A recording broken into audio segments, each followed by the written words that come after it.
Nafsuka in lam tushghilha bitaa, nafsi yako usipoishughulisha kwa kumtii Allah, shaghalatka bilmaasiya, yenyewe itakushughulisha maasi. Kwa nini? Allah anatuambia inna nafsa la ammaratun bisui illa ma rahima rabb. Nafsi kimaumbile ilivyo ni yenye kupenda kuamrisha ya ovyo ovyo, mabaya baya, ndivyo nafsi ilivyo. Angalia, unaposikia vishindo vya ngoma, unataka kujua nini kuna nini, haraka sana. Lakini mambo ya mawaidha nini, Qur'ani inasoma mpaka ujilazimishe. Nafsi haiko kwamba ukisikia adhana ukimbilie, mpaka usukume. Lakini ukisikia ngoma unataka kujua kuna nini. Ndio hiyo, ndivyo ilivyo nafsi. Kwa hiyo mpaka uipe mazoezi, izoee kufanya mambo ya kheri. Na Allah kwa hikma zake akafanya ibada zinatofautiana ili tuweze kujipa mazoezi hayo, tuweze kuzikamata vizuri. Kullu bani adama khata'un, kila mtu mwanadamu yote mwenye kukosea. Wa khairul khata'ina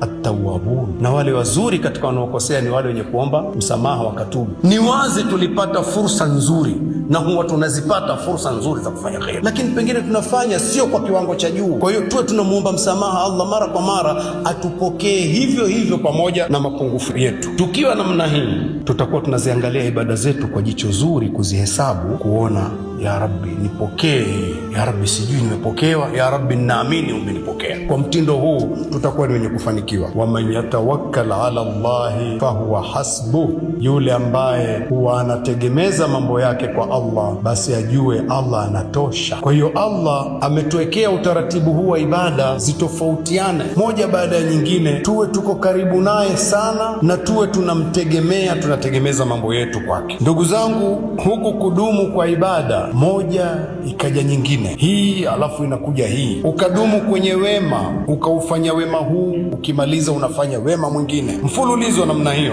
Jambo hili linatengeneza nafsi isiwe imeghafilika kwa Allah subhanahu wa ta'ala, kwa sababu maumbile ya mwanadamu huwa yanahitaji mazoezi. Kama vile unavyokuwa ukifanya mazoezi ya mwili unajengeka mpaka unajiona kitu chochote unaweza kufanya kwa yale mazoezi unayoyafanya, basi na nafsi vile katika kuendea kheri kunahitaji mazoezi ya daima, mpaka unaona zile kheri ni nyepesi kwako kufanyika na unakuwa umezizoea.